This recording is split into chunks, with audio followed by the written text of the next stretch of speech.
기가은비 기술 과정을 부탁해.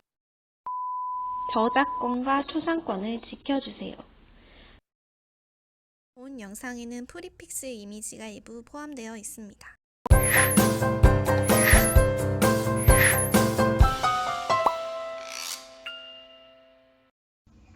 기술과정 온라인 수업 쾌적한 주거 환경.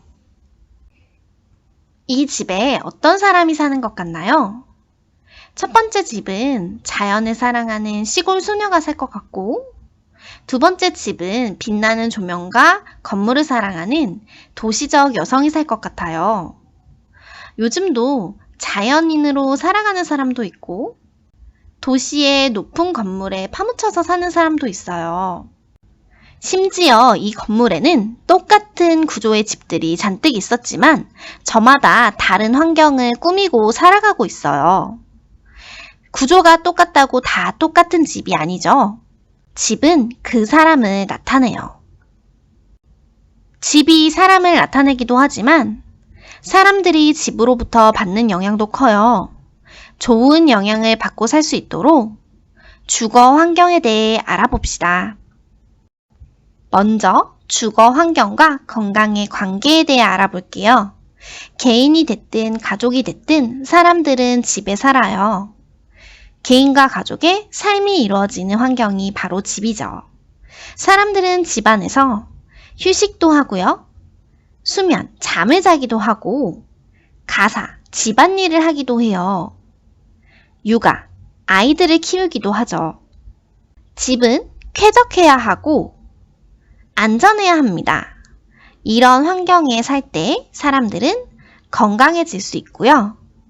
각종 재해로부터 안전하게 보호받게 됩니다. 집은 이렇게 우리의 건강을 유지해주고 보호해주는 역할을 합니다. 반대로 집 환경이 안 좋아지면 부정적인 영향을 받을 수 있어요. 능률이 떨어집니다. 시끄러운 집에서는 공부를 할 수가 없어요. 호흡기 질환에 시달립니다. 집안에서 독성 물질이 발생할 수 있어요. 이 모든 것들이 스트레스가 될 수 있죠. 그래서 우리는 환경 요소를 조절하면서 살아야 합니다. 대표적인 환경 요소로는 열, 빛, 공기, 소음이 있어요. 쾌적한 주거 환경 조성을 위해서는 앞에 4가지 환경 요소를 잘 조절해야 합니다. 첫 번째는 열 환경이에요. 따뜻하고 시원한 환경을 잘 유지해야 하는데요. 그러기 위해서는 실내의 온도와 습도를 잘 조절해야 합니다. 두 번째는 빛 환경이에요. 채광과 조명, 실내 밝기 조절을 통해서 우리에게 맞는 빛 환경에서 살 수 있게 돼요. 세 번째는 공기 환경입니다. 환기, 맑은 실내 공기를 주입하는 방법을 통해서 숨쉬기에 좋은 환경을 유지해야 합니다. 마지막으로 소음 환경이에요. 시끄러운 소리를 차단하거나 없앰으로써 좋은 환경에서 살 수 있도록 노력해야 합니다. 본격적으로 주거 환경 4가지를 자세히 살펴보기 전에 우리 집에 있는 장치들이 각각 주거 환경과 어떤 관계가 있는지 볼게요. 먼저 이중창입니다. 이중창은 두 겹으로 된 창문을 의미하죠. 열 환경과 소음 환경과 관련이 됩니다. 커튼도 달려 있는데요. 커튼은 햇빛을 가리는 용도로서 빛 환경과 관련된다고 할 수 있어요. 사생활도 보호해줍니다. 그 다음 문 쪽에 도어 체크를 살펴볼게요. 도어 체크는 문 쪽에서 문이 쾅 닫히지 않도록 조절해주는 장치인데요. 소음 환경과 관련이 됩니다. 안전하게 문을 닫을 수 있도록 도와주기도 해요. 집 안에 조명들이 있는데요. 이 조명들은 빛 환경과 관련이 있습니다. 인테리어 효과도 줘요. 배기우드도 달려 있는데요. 배기우드는 냄새를 뺨으로써 공기 환경을 조절합니다. 창문도 있어요. 창문은 공기 환경과 관련이 될 뿐만 아니라 빛을 받아들이는 역할을 합니다. 실내에 화분도 잔뜩 있어요. 이 화분들은 공기를 정화시키는 역할을 함으로써 공기 환경과 관련이 된다고 할 수 있겠네요. 또한 인테리어 효과도 줍니다. 예쁘게 집을 꾸미는 데 사용될 수 있어요. 카펫도 있어요. 카펫은 예쁜 인테리어 효과를 주기도 하지만 열 환경과 관련이 있습니다. 바닥에 카펫을 깔아놓으면 따뜻해지죠. 소음 환경과도 관련이 있어요. 쿵쿵 소리가 나는 것을 방지합니다. 거실 쪽에 있는 젖은 빨래를 살펴볼게요. 젖은 빨래는 수분을 증발시킴으로써 습도를 조절해요. 이렇게 각각의 장치들은 우리의 삶에 영향을 줍니다. 이제 각각의 요소를 더 자세히 살펴볼게요. 첫 번째로 열 환경입니다. 우리는 온도와 습도가 바뀜에 따라서 더 덥고 더 춥게 느낄 수 있어요. 여름에는 온도와 습도가 모두 높습니다. 겨울에는 반대로 온도도 낮고 습도도 낮아요. 대표적으로 여름에 어떤 변화가 생기는지 살펴볼까요? 여름에는 온도가 높습니다. 덥다, 더워 이렇게 느끼게 돼요. 물기도 많기 때문에 습하게 느끼는 정도인 습도가 올라갑니다. 몸에 닿는 모든 부분이 축축하게 느껴질 수 있어요. 한마디로 온도도 높고 습도도 높아지면서 사우나에 있는 듯한 느낌을 받을 수 있어요. 이런 환경에서 우리는 쾌적성이 떨어집니다. 쾌적하지 못하고 불쾌하다 느끼게 돼요. 너무 덥고 너무 습하면 스트레스를 받죠. 이 상황이 계속되면 건강을 해칠 수 있어요. 여름에는 열사병에 걸려서 죽는 사람들도 있죠.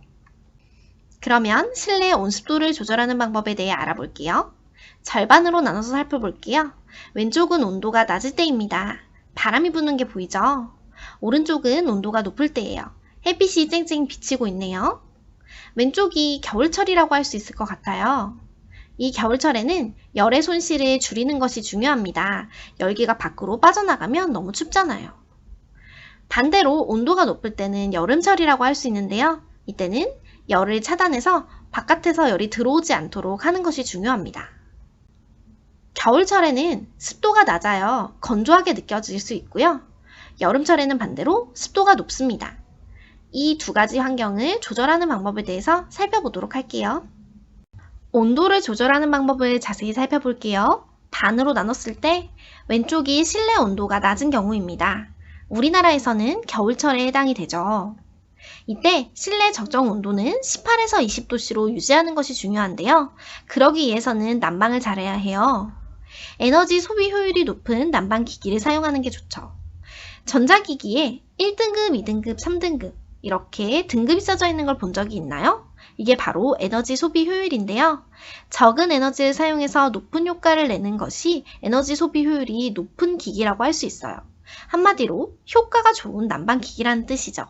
이런 걸 사용해야 따뜻하고 돈도 적게 듭니다. 이중창과 문풍지를 이용하는 것이 도움이 돼요. 창을 두 겹으로 했을 때는 더 따뜻하겠죠?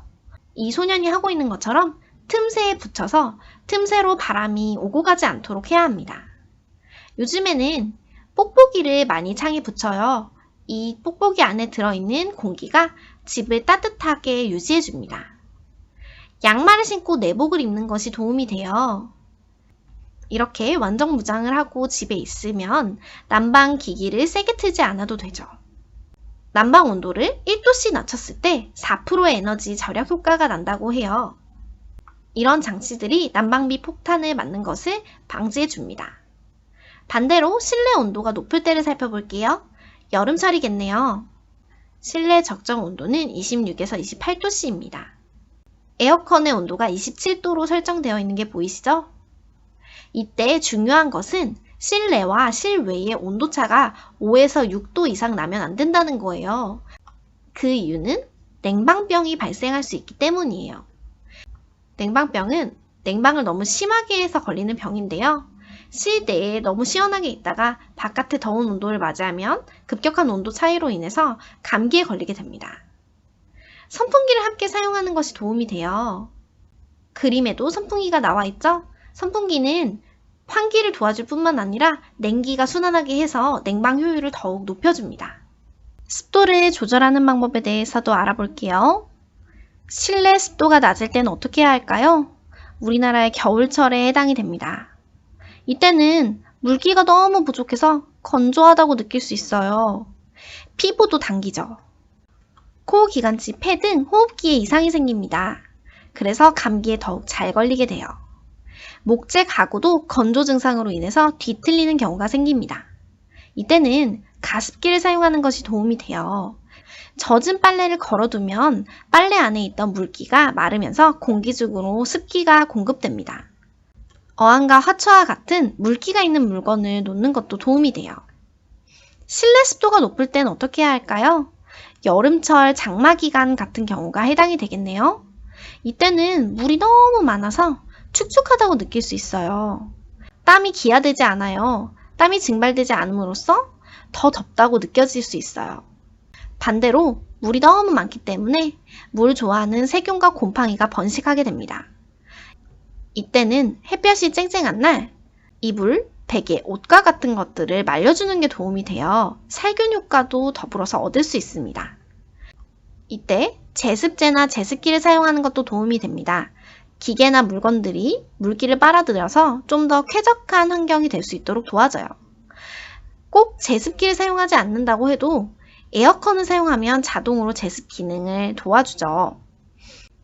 숯을 비치해 놓는 것도 도움이 됩니다. 숯에 난 수많은 구멍들이 습기를 빨아들임으로써 쾌적한 환경을 유지해줍니다. 두 번째로 빛 환경에 대해 알아보도록 할게요. 실내의 빛은 사물을 판별을 하는 데 도움이 됩니다. 빛이 없어서 깜깜하면 뭐가 뭔지 알 수가 없죠. 그래서 작업을 원활하게 할 수 있도록 도와줍니다. 책을 읽는데 빛이 없다고 생각해 보세요. 또는 바느질이나 미세한 작업을 하는데도 빛이 필요하죠. 빛 환경을 조절할 수 있는 방법은 크게 두 가지가 있습니다. 먼저 자연 채광인데요. 태양빛을 이용하는 거예요. 창문을 통해 자연 햇빛을 받아들이는 것을 채광이라고 합니다. 빛을 채집한다는 뜻이에요.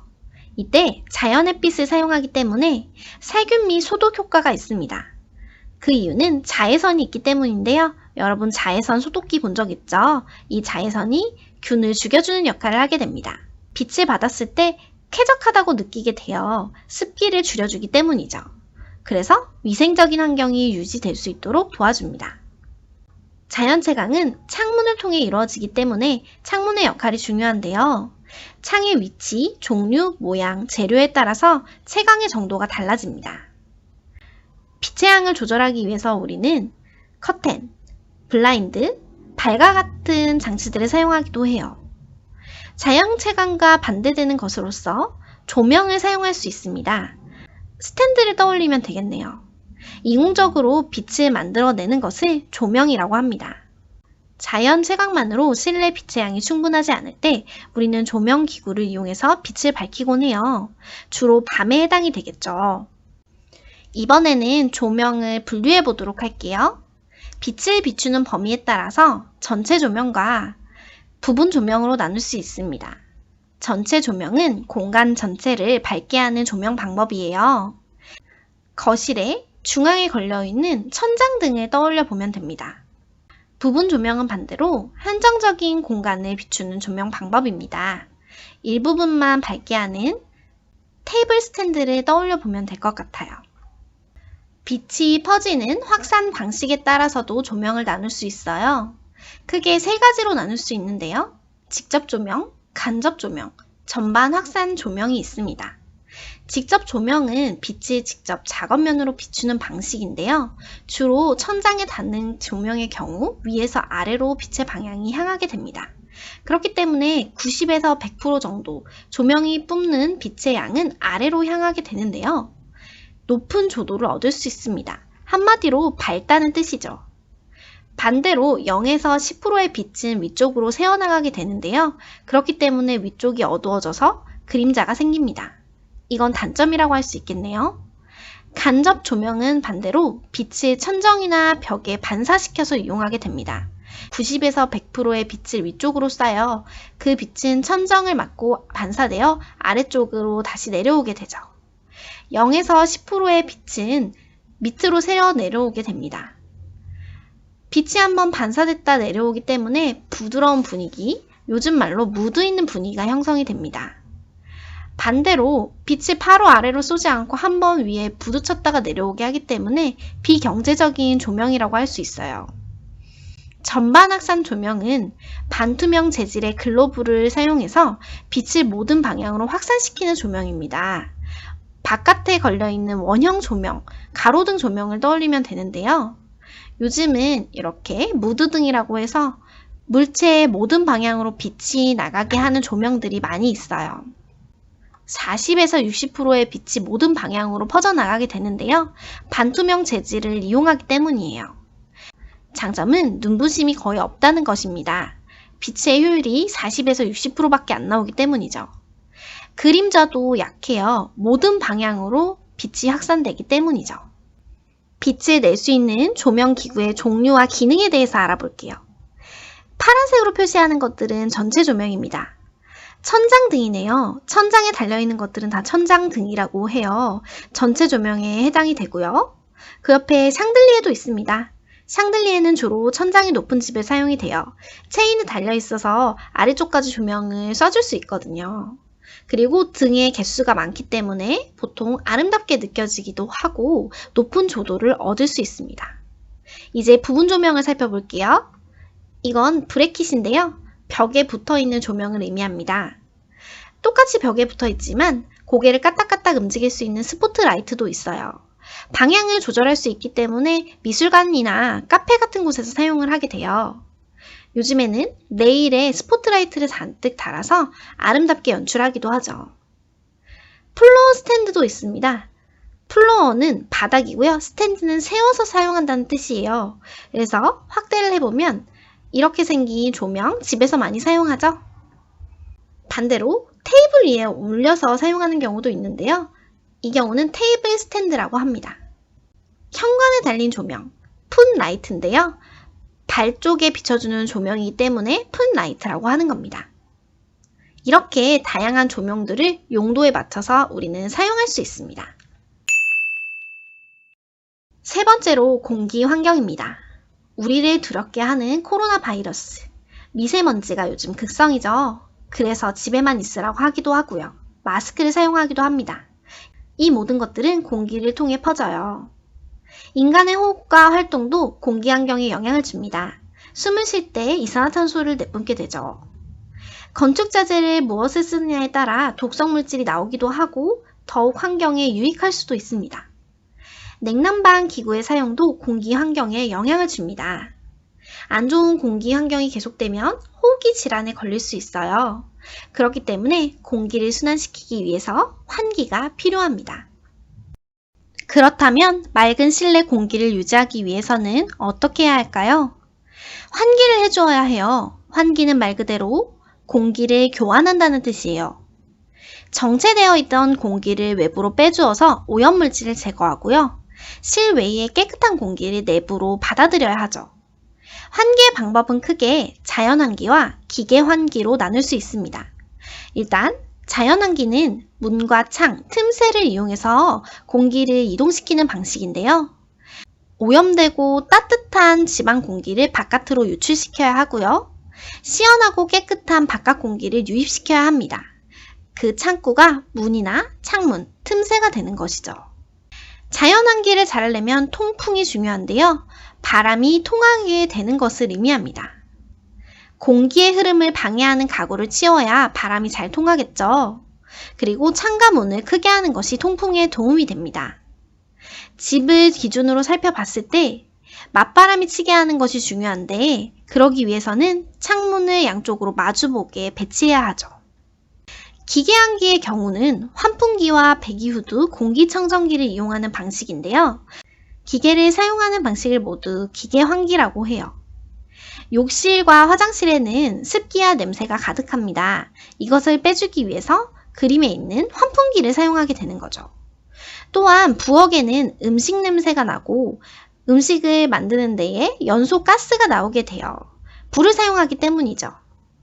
거실은 먼지도 많고 호흡 시 발생하는 가스와 냄새 오염이 발생할 수 있습니다. 이런 것들은 배기 후드나 공기청정기를 사용해서 제거해 주는 것이 필요해요. 똑 소리 나게 환기하는 방법 알려드릴게요. 환기는 하루에 두세 차례 이상 하는 것이 좋습니다. 이때 오염된 공기가 나가는 창은 조금 높게 배치하는 것이 좋고 바람이 들어오는 창은 낮게 배치하는 게 좋습니다. 그 원리는요. 오염돼서 따뜻해진 공기가 위로 나가려고 하기 때문이에요. 반대로 깨끗한 공기는 시원하기 때문에 낮은 온도로 인해서 밀도가 높아져서 아래쪽에 깔리게 돼요. 그래서 창을 밑에 쪽으로 내줘야 시원하고 깨끗한 공기가 잘 들어옵니다. 늦은 저녁이나 새벽에는 환기를 하지 않는 것이 좋아요. 그 이유는 저녁이나 새벽에는 공기가 이동하지 않기 때문에 대기가 멈춰 있기 때문이에요. 그렇기 때문에 오염물질도 같이 정체되어 있죠. 이때 창문을 열어버리면 바깥에 있던 오염물질이 오히려 집 안으로 들어오게 됩니다. 마지막으로 소음 환경을 살펴볼게요. 소음은 불쾌함을 느끼게 하는 소리를 의미해요. 소란스러운 소리라고 보시면 됩니다. 생활소음과 외부소음으로 나눌 수 있는데요. 생활소음은 가정 내에서 발생하는 소리예요. 우리는 살면서 많은 소리를 내게 되는데 물소리, 발걸음 소리, 청소기 소리 등이 발생합니다. 외부소음은 바깥에서 발생하는 소음인데요. 교통수단, 공사장 소리가 있겠네요. 차가 빵빵거리면 엄청 시끄럽죠. 집 옆에서 공사를 한다고 생각을 해보세요. 이 모든 것들이 바로 소음이 됩니다. 소음은 어떻게 줄여야 할까요? 먼저 방음에 대해서 알아볼게요. 소리를 방어한다, 방지한다고 생각하시면 됩니다. 주로 바깥에서 나는 소리를 차단하는 데 사용이 돼요. 방음벽 아시나요? 이렇게 생겼어요. 큰 소리가 많이 나는 고속도로에 주로 설치되어 있습니다. 요즘은 나무를 많이 심어서 자연적인 방음벽을 만들기도 합니다. 도어 체크도 방음의 수단으로 사용이 되는데요. 문에 붙어서 문이 천천히 닫히게 해서 쾅 소리가 나는 것을 막아줍니다. 이중창도 방음에 사용이 돼요. 이렇게 두 겹으로 되어 있는 창을 이중창이라고 하죠. 이중창은 소음을 차단해 주기도 하지만 단열의 효과도 있습니다. 열을 차단한다는 뜻이에요. 외부에서 열기가 들어오지 않게 해서 시원하게 해주고요. 반대로 집안의 열이 빠져나가지 않도록 해서 난방의 효과를 올려줍니다. 흡음의 방법을 사용하는 것도 소음을 줄이는 방법이 돼요. 소리를 흡수시킨다는 뜻인데요. 카펫이나 매트를 사용하는 것이 도움이 됩니다. 쿵쾅 소리가 나서 요즘은 층간소음 문제가 심각하잖아요. 카펫이나 매트는 부드러운 천을 사용하기 때문에 소리가 벽과 같은 매끄러운 부분에 부딪혀서 튕겨나가는 것을 막아줍니다. 흡음재를 이용하는 것도 도움이 되는데요. 피아노를 치고 있는 여성이 보이죠? 이렇게 생긴 말랑말랑한 스펀지와 같은 재질을 벽 안에 넣어서 시공을 하면 소리가 흡수돼서 좀 덜 시끄럽게 느껴질 수 있겠죠. 커튼도 흡음의 수단이 될 수 있습니다. 아까 설명했듯이 소리라는 것은 매끄럽고 단단한 부분에 부딪혀서 더 크게 시끄럽게 느껴지는데요. 커튼 역시 천이기 때문에 큰 소리를 흡수해주는 역할을 할 수 있습니다. 요즘에는 층간소음 문제가 굉장히 심각해요. 아파트나 빌라와 같은 공동주택의 경우 이런 분쟁 때문에 서로 칼부림까지 나는 경우도 있어요. 이런 것들을 줄이는 방법과 예절에 대해서 얘기해 볼게요. 생활소음을 줄이는 방법입니다. 집 안에서 주로 발생하는 소음인데요. 맨 위층부터 볼게요. 소음은 주로 위쪽에서 아래쪽으로 전파되기 때문에 제일 위에 3층부터 살펴보도록 하겠습니다. 청소기나 세탁기 사용은 밤 10시 전에 끝내야 해요. 밤 10시 이후에는 사람들이 휴식을 취하거나 자는 경우가 많잖아요. 제일 위에 3층에 있는 남자는 늦은 밤인데도 세탁기를 돌리고 있죠. 그 소리로 인해서 밤에 누가 세탁기를 돌려? 라고 할아버지가 화를 내고 있죠. 또 옆집 할머니가 변기를 내리고 있기 때문에 변기 물 내리는 소리가 꽤 크게 전파되기도 해요. 애완동물을 기를 때는 이웃에게 피해를 주면 안 됩니다. 개가 요즘은 집에 혼자 있는 경우가 많기 때문에 크게 짖어서 소음으로 발전되는 경우가 있어요. 3층에 안경을 쓴 아저씨가 청소기를 돌리고 있네요. 이 청소기 소리도 큰 소음의 원인입니다. 그 옆집 아저씨가 큰 소리로 따지고 있기 때문에 아기가 깼잖아요. 아기가 깼네요. 그리고 개 짖는 소리보다 크게 뛰려고 노력하는 이 여자 학생 때문에 밑에 층 아저씨는 운동은 밖에서 하라고 소리를 지르게 돼요. 이 층간소음을 방지하기 위해서는 매트를 설치하거나 더신을 씌는 것이 도움이 됩니다. 윗집 발소리가 들리는 것만큼 괴로운 게 또 없거든요. 피아노 소리 때문에 공부할 수가 없어. 옆집에서 늦은 시간에도 피아노를 치고 있어요. 피아노 연주는 낮 시간에 하는 것이 좋습니다. 외부 소음, 빵빵빵빵. 공사장 소음 때문에 잠을 잘 수가 없네. 외부에 차끼리 빵빵거리는 소리, 그리고 공사장 소음, 이런 것들이 모두 집 안으로 들어오면 견딜 수가 없어요. 경적 소리 때문에 귀가 따가워. 자기들끼리도 힘들고요. 외부 소음을 차단하려면 이중창이나 커튼을 설치하는 것이 도움이 됩니다. 소음을 느끼는 정도는 사람마다 달라요. 나에게는 별것 아닌 소리일 수 있지만 다른 사람에게는 너무너무 괴로운 소리가 될 수 있어요. 이웃 간의 노력과 배려가 필요합니다. 이 조명, 온도, 습도. 쾌적한 주거 환경의 중요성, 오늘 느꼈나요? 주거 환경 요소를 잘 조절해서 행복한 집에 사는 여러분이 되었으면 좋겠습니다. 오늘 수업 잘 들으셨나요? 영상이 도움이 됐다면 좋아요, 구독 눌러주세요. 건강한 하루 되세요.